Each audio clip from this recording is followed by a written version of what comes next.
Hello guys, welcome back to my channel, and in this video we will be discussing about the topic antimicrobial resistance, commonly known as AMR. सबसे पहले देख लेते हैं कि इस video में हम क्या-क्या सब टॉपिक्स को कवर करेंगे on antimicrobial resistance in India. तो सबसे पहले हम एंटीमाइक्रोबियल रेजिस्टेंस को समझेंगे कि AMR बेसिकली होता क्या है, उसकी क्या डेफिनेशन है। देन AMR को कॉम्बैट करने के लिए क्या की इनिशिएटिव्स लिए गए हैं गवर्नमेंट ऑफ इंडिया के द्वारा। What are the challenges in combating AMR in India, what could be the way ahead, and then in the end we will write a conclusion for this topic. सबसे पहले हम antimicrobial resistance यानी AMR की definition को देख लेते हैं। तो AMR एक ऐसी कंडीशन होती है बेसिकली जिसमें जो माइक्रो ऑर्गेनिजम्स होते हैं, कौन कौन से माइक्रो ऑर्गेनिजम्स, जैसे कि बैक्टीरिया, वायरस, फंगाई, पैरासाइट्स।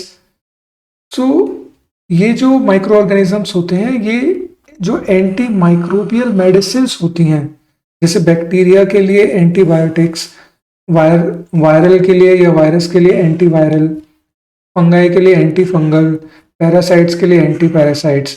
तो इन एंटी माइक्रोबियल रेजिस्टेंस के अगेंस्ट में ये लोग एबिलिटी डेवलप कर लेते हैं टू सर्वाइव द एक्सपोजर, जो कि प्रीवियसली उनके अगेंस्ट में इफेक्टिव थी।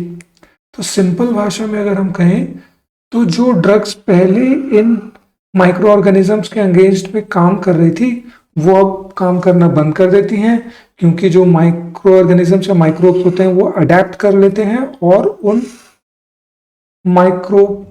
उन एंटी माइक्रोबियल मेडिसिन के अगेंस्ट में रेजिस्टेंस डेवलप कर लेते हैं।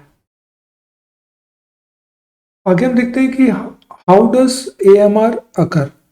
तो एंटी माइक्रोबियल रेजिस्टेंस कब अकर करता है? जब एंटीबायोटिक्स का ओवर यूज किया जाता है, मिस यूज किया जाता है, इनकम्प्लीट ट्रीटमेंट कोर्सेस, आपको कोई इन्फेक्शन हुआ, आपने मेडिसिन ली लेकिन पूरा ट्रीटमेंट कोर्स पूरा नहीं रखा, आपने कुछ दिन खाई और उसके बाद बंद कर दिया, तो फिर वो जो बैक्टीरिया था या फिर जो माइक्रो ऑर्गेनिज्म था उसने उसके अगेंस्ट में रेजिस्टेंस डेवलप कर लिया। अगर हम एंटीबायोटिक्स को बहुत ज़्यादा यूज़ कर रहे हैं लाइफ स्टॉक में, एग्रीकल्चर में, तो उससे भी जो माइक्रो ऑर्गेनिजम्स हैं वो रेजिस्टेंस डेवलप कर लेते हैं। हॉस्पिटल्स में अगर पुअर इन्फेक्शन कंट्रोल है तो वो रेजिस्टेंट जो माइक्रोब होगा वो स्प्रेड करेगा इन्फेक्शन के थ्रू और बाकी लोगों में भी वो फैलेगा।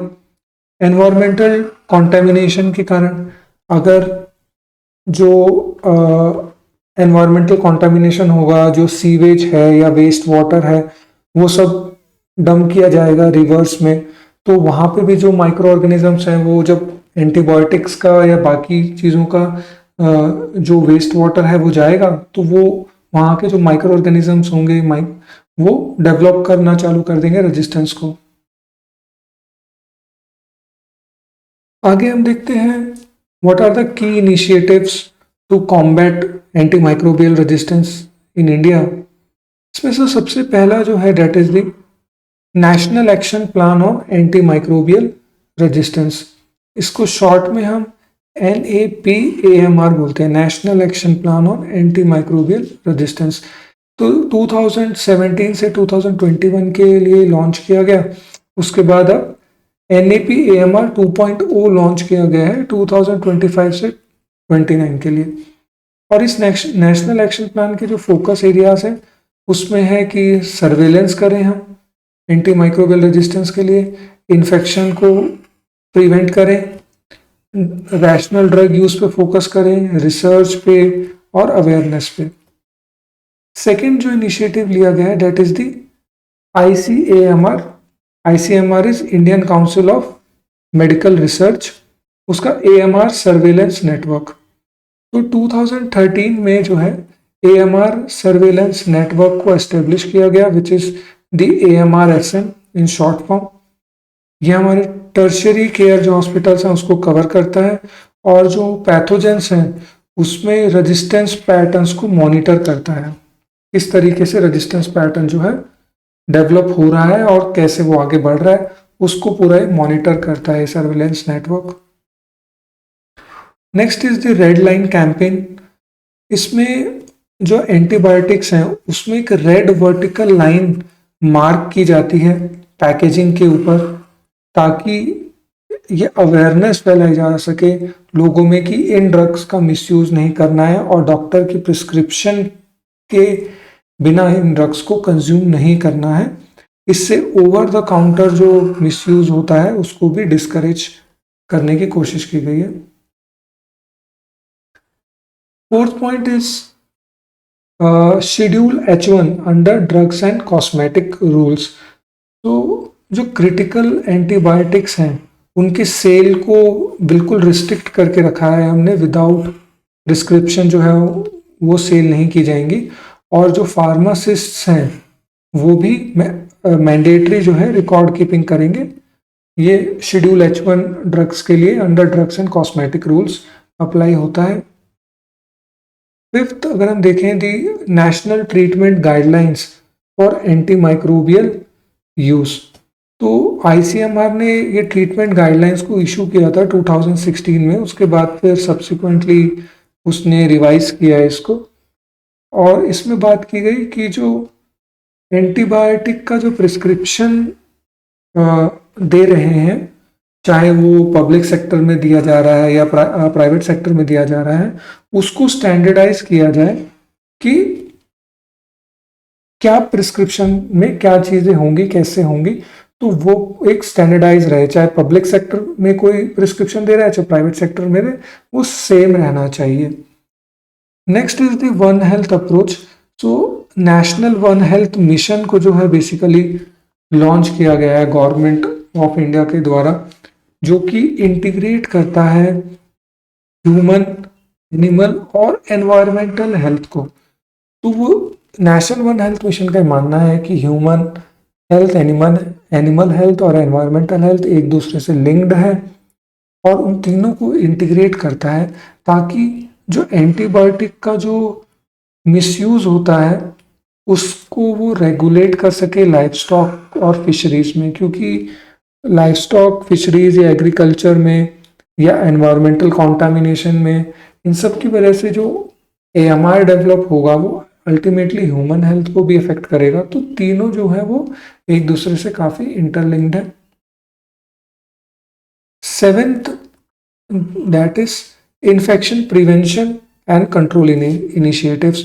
सो इन्फेक्शन को प्रिवेंट करने के लिए स्वच्छ भारत मिशन जो गवर्नमेंट ने लॉन्च किया, ताकि सैनिटेशन को इम्प्रूव किया जाए और इन्फेक्शन बर्डन को रिड्यूस किया जाए, एंटीबायोटिक डिमांड को रिड्यूस किया जाए। क्योंकि जब इन्फेक्शन कम फैलेगा लोगों में तो एंटीबायोटिक का यूज भी कम किया जाएगा।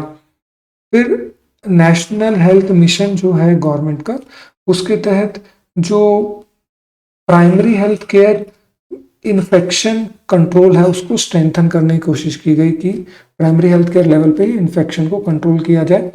और हॉस्पिटल्स में भी जो है इन्फेक्शन कंट्रोल कमेटीज जो है उसको मैंडेट किया हुआ है पब्लिक हॉस्पिटल्स में कि आपको कमेटीज बनानी है जो इन्फेक्शन कंट्रोल को देखेगी हॉस्पिटल्स में।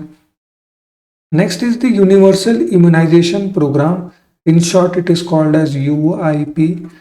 और यूनिवर्सल इम्यूनाइजेशन प्रोग्राम के तहत जो वैक्सीन प्रिवेंटेबल इन्फेक्शंस हैं उनको रिड्यूस करने की कोशिश की जा रही है, ताकि एंटीबायोटिक यूज जो है वो लोअर हो जाए। तो जो इन्फेक्शंस हैं जिनको हम वैक्सीन से ही प्रिवेंट कर सकते हैं, तो वहाँ वैक्सीन दे दी जाए ताकि एंटीबायोटिक ना खानी पड़े और एंटीबायोटिक का यूज कम हो जाए। Ninth is the international engagement. तो इंडिया ने जो है जो WHO वर्ल्ड हेल्थ ऑर्गेनाइजेशन का जो ग्लोबल एक्शन प्लान है AMR के ऊपर, उसको इंडिया सपोर्ट करता है। साथ ही साथ 2023 में जो इंडिया की G20 प्रेसिडेंसी थी उसमें भी इंडिया ने AMR को एक प्रायोरिटी इशू के तहत जो है रेस किया। आगे हम देख लेते हैं व्हाट आर द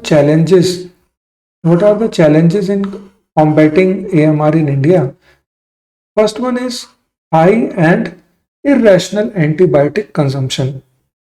तो अगर हम एंटीबायोटिक के कंजम्पशन को देखें ग्लोबली, तो हम one of the largest consumers हैं as per the global pharmaceutical consumption studies. हमारे यहाँ पे easy over the counter availability है एंटीबायोटिक्स की, डिस्पाइट जो शेड्यूल H1 हमने रेगुलेशंस लगा के रखे हैं। सेल्फ मेडिकेशन, लोग खुद ही मेडिसिन जो है जा करके फार्मासिस्ट के पास जाके खरीद करके खा लेते हैं without doctor prescription. And incomplete treatment courses, जैसे मैंने पहले भी बताया था कि एंटीबायोटिक खाना शुरू करते हैं लेकिन पूरा कोर्स पूरा नहीं करते ट्रीटमेंट का और बीच में उसको छोड़ देते हैं। Second is the weak regulatory enforcement. तो एंटीबायोटिक जैसे मैंने बताया कि उनको शेड्यूल H1 के अंदर रेगुलेट किया जा रहा है ड्रग्स एंड कॉस्मेटिक रूल्स में, लेकिन उसका एनफोर्समेंट अभी अनइवन है अक्रॉस स्टेट्स। जो अनलाइसेंस्ड या फिर जो इनफॉर्मल फार्मेसीज हैं वो उनमें अभी भी वहां पे मिसयूज वगैरह ज्यादा है। Next is the high burden of infectious diseases. India में इन्फेक्शियस डिसीजेस का भी हाई बर्डन है। फॉर एग्जांपल आप देख सकते हैं कि जो total number of TB cases हैं पूरे वर्ल्ड वाइड, उसके 25% जो है वो इंडिया में है। ये WHO की ग्लोबल टीबी रिपोर्ट है 2025 की। तो आप देख सकते हैं कि कितना इन्फेक्शन इंडिया में है अगर हम टीबी की बात करें तो।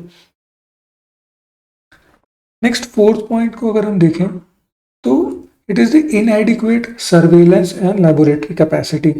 तो जो हमारा AMR SRN नेटवर्क है, basically the anti microbial resistance surveillance and research network.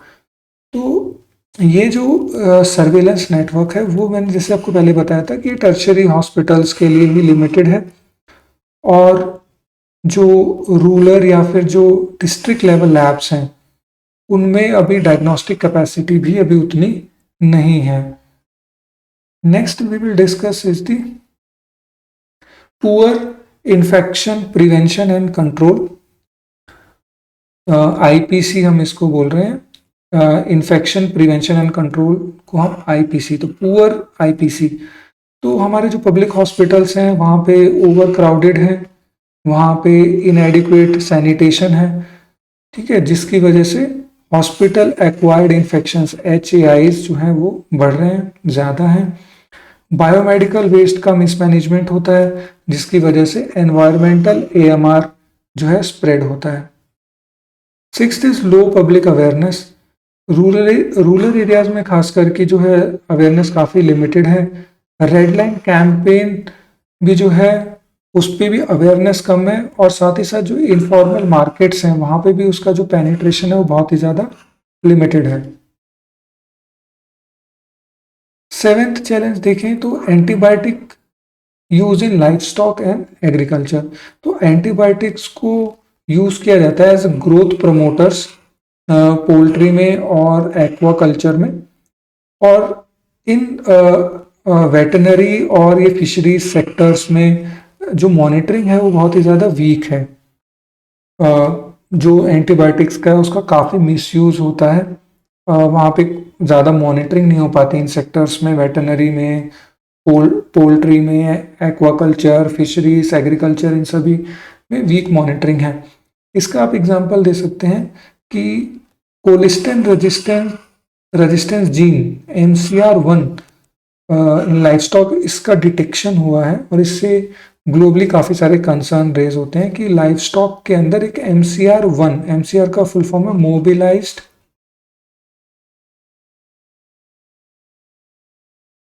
Mobilised colistin resistance.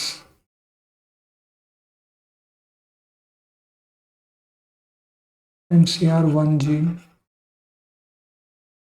So colistin basically क्या है, it is a last line antibiotic drug. तो जब काफ़ी सारी एंटीबायोटिक काम नहीं करती हैं, first line of drug, second line of drugs, तो कोलिस्टेन को as last line of antibiotic drug जो है देखा जाता है, इंपॉर्टेंट एंटीबायोटिक है। तो उस कोलिस्टेन जो एंटीबायोटिक है उससे भी उसको भी एक रेजिस्टेंस डेवलप कर लिया है एक जीन ने। MCR1 जीन उसको हम बोल रहे हैं लाइव स्टॉक में, और ये ग्लोबली काफ़ी सारी कंट्रीज में इसका जो है डिटेक्शन हुआ है और ये अभी स्प्रेड भी कर रहा है, तो इसके लिए काफ़ी सारे कंसर्न्स हैं ग्लोबली।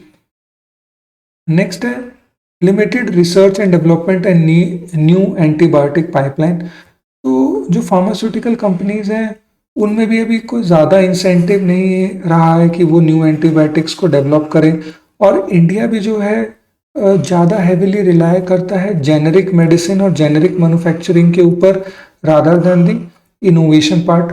तो ज़्यादा न्यू एंटीबायोटिक्स मार्केट में और उस पर इनोवेशन R&D अभी उतना लिमिटेड ही चल रहा है, तो ये भी एक कॉज ऑफ कंसर्न है।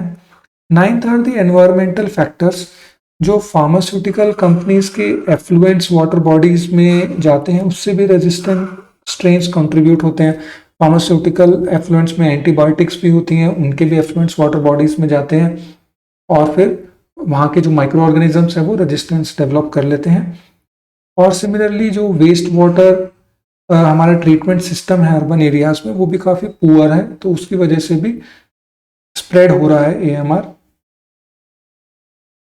नेक्स्ट हम देख लेते हैं what could be the way ahead for AMR in India. So हमें क्या करना पड़ेगा इंडिया में? सबसे पहला जो चीज़ है कि हमें अपने गवर्नेंस और इंस्टीट्यूशनल मैकेनिज्म्स को स्ट्रेंथन करना पड़ेगा। तो NAP AMR 2.0 national action plan on AMR 2.0 जो 2025 में अभी लॉन्च हो गया उसको फुल्ली ऑपरेशनलाइज करना है। साथ ही साथ उसमें स्टेट लेवल टारगेट्स जो कि मीजरेबल स्टेट लेवल टारगेट्स हो उसके तहत उसको लॉन्च करना चाहिए कि स्टेट लेवल पर भी सिर्फ एक नेशनल एक्शन प्लान की तरह ना देखकर उसके अंदर स्टेट वाइज भी कुछ टारगेट्स रहें। साथ ही साथ स्टेट्स को भी मैंडेट किया जाए कि वो अपने अपने स्टेट एक्शन प्लान्स बनाए AMR पे, उसको प्रिपेयर करें, इम्प्लीमेंट करें। जो रेगुलेटरी एनफोर्समेंट है एंटीबायोटिक्स का, तो जो कि CDSU यानी कि central drugs standards and control organisation, central drugs standards control organisation जो करती है, तो उसका रेगुलेटरी एनफोर्समेंट को भी हमें जो है स्ट्रेंथन करना चाहिए ताकि over the counter sale of antibiotics जो होता है उसको कर्ब किया जा सके। और एक inter ministerial AMR coordination body जो है एस्टेब्लिश करनी चाहिए अंडर वन हेल्थ फ्रेमवर्क, क्योंकि जैसे बताया कि काफ़ी सारी मिनिस्ट्रीज इसमें इन्वॉल्व होंगी वन हेल्थ फ्रेमवर्क में, क्योंकि ये ह्यूमन हेल्थ, फिर एनिमल हेल्थ और एनवायरमेंटल हेल्थ, तो तीनों चीज़ इंटीग्रेट होंगी, तो काफ़ी सारी मिनिस्ट्रीज इन्वॉल्व होंगी, तो उन सभी मिनिस्ट्री के लिए इंटर मिनिस्ट्रियल कोऑर्डिनेशन बॉडी भी एस्टेब्लिश करनी चाहिए। सेकेंड अगर हम वे हेड देखें तो we should improve the surveillance and data systems. तो AMR-SN which is the again anti microbial resistance surveillance network, उसको एक्सपैंड करना चाहिए डिस्ट्रिक्ट लेवल लेबोरेटरीज में। अभी जैसे बताया वो टर्शरी हॉस्पिटल्स में है। और जो वेटनरी, एग्रीकल्चरल और एनवायरमेंटल AMR डेटा है, जितना भी हमारा डेटा आ रहा है जिस भी जगह से आ रहा है वो AMR से रिलेटेड, उस सबको हमें एक यूनिफाइड डिजिटल डैशबोर्ड के अंदर इंटीग्रेट कर देना चाहिए ताकि हम एविडेंस बेस्ड कुछ पॉलिसी मेकिंग कर पाएं। और हमें जीनोमिक सर्वेलेंस को जो है एनकरेज करना चाहिए ताकि जो इमर्जिंग रेजिस्टेंस स्ट्रेन्स हैं उसको भी हम ट्रैक कर पाएं। जो न्यू इमर्जिंग रेजिस्टेंट स्ट्रेन्स हैं उसको भी हमें ट्रैक करने के लिए जीनोमिक सर्वेलेंस को एनकरेज करना चाहिए। नेक्स्ट थर्ड पॉइंट को अगर हम देखें तो we should promote rational use of antibiotics, anti microbial stewardship बोलते हैं। स्टीवर्डशिप जो होता है, स्टीवर्डशिप का मतलब होता है रिस्पॉन्सिबल यूज या फिर केयरफुल सुपरविजन। तो किसी भी चीज़ का जो भी वैल्यू, कोई भी वैल्यूएबल अगर चीज़ है, इंपॉर्टेंट चीज़ है, अगर हम उसका रिस्पॉन्सिबल यूज कर रहे हैं केयरफुल सुपरविजन के साथ, तो उसको स्टीवर्डशिप बोला जाता है। तो एंटी माइक्रोबियल स्टीवर्डशिप प्रोग्राम्स को हमें जो है सभी टर्शरी और सेकेंडरी हॉस्पिटल्स में मैंडेटरी कर देना चाहिए। जो प्रिस्क्रिप्शन के ऑडिट्स कराने चाहिए कि किस टाइप का प्रिस्क्रिप्शन दिया जा रहा है, तो प्रिस्क्रिप्शन ऑडिट्स को एनफोर्स कराना चाहिए। और हॉस्पिटल इन्फेक्शन कंट्रोल प्रोटोकॉल्स को एनफोर्स करना चाहिए कि हॉस्पिटल्स में किस तरीके से इन्फेक्शन को प्रिवेंट करने के लिए क्या क्या प्रोटोकॉल्स बना रखे हैं, उसका भी ऑडिट होना चाहिए। और हमें we should promote adherence to WHO AWaRe classification in clinical practice. तो WHO ने एक क्लासिफिकेशन बनाया है अवेयर नाम से। इसमें 3 क्लासिफिकेशन है। One is called as access, another is called as watch, and third classification is reserve. तो एक्सेस जो है, जो एंटीबायोटिक्स, जो फर्स्ट लाइन और सेकेंड लाइन ऑफ एंटीबायोटिक्स हैं, जो कॉमनली यूज की जानी चाहिए इन्फेक्शंस में, तो उनको एक्सेस ग्रुप में रखा गया है कि ये जो एंटीबायोटिक्स हैं ये रेडिली अवेलेबल होनी चाहिए, लोगों में एक्सेसिबल होनी चाहिए, क्योंकि ये एंटीबायोटिक्स में जो रेजिस्टेंट कैपेबिलिटी है वो लो है। तो लो रेजिस्टेंस कैपेबिलिटी के कारण इनको एक्सेस में रखा गया, तो इनको वाइडली यूज करना चाहिए। WHO रिकमेंड करता है कि जो किसी भी नेशन में जो एंटीबायोटिक्स का कंजम्पशन हो रहा है उसका एटलीस्ट 60% जो कंजम्पशन है वो जो एक्सेस ग्रुप वाली एंटीबायोटिक्स है उसका होना चाहिए। फिर सेकेंड जो है वो वॉच ग्रुप है। वॉच ग्रुप में वो वाली एंटीबायोटिक्स हैं जो फर्स्ट एक्सेस ग्रुप में नहीं है, जो फर्स्ट लाइन और सेकेंड लाइन एंटीबायोटिक्स नहीं है। इनका जो रेजिस्टेंस की कैपेबिलिटी है वो हाई है। हाई रेजिस्टेंस कैपेबिलिटी वाली एंटीबायोटिक्स वॉच के अंदर रखी गई हैं, और इन ड्रग्स को जो है थोड़ा केयरफुली कंज्यूम करना है और मॉनिटर करना है। इन एंटीबायोटिक्स पे स्टीवर्डशिप प्रोग्राम्स लगाने हैं और इनको केयरफुली कंज्यूम करना है। और जो रिजर्व एंटीबायोटिक्स हैं वो लास्ट लाइन वाली हैं, they are last line antibiotics. ठीक है, फॉर एग्जांपल जो कोलिस्टिन है,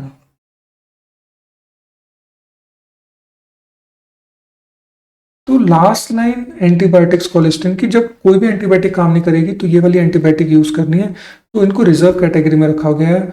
और ये जो एंटीबायोटिक्स हैं WHO का कहना है कि आपको इनको बिल्कुल कंट्रोल्ड एनवायरनमेंट में, हॉस्पिटल में एकदम कंट्रोल तरीके से ही इनको यूज करना है, इनको मिसयूज बिल्कुल भी नहीं करना है रिजर्व एंटीबायोटिक्स को।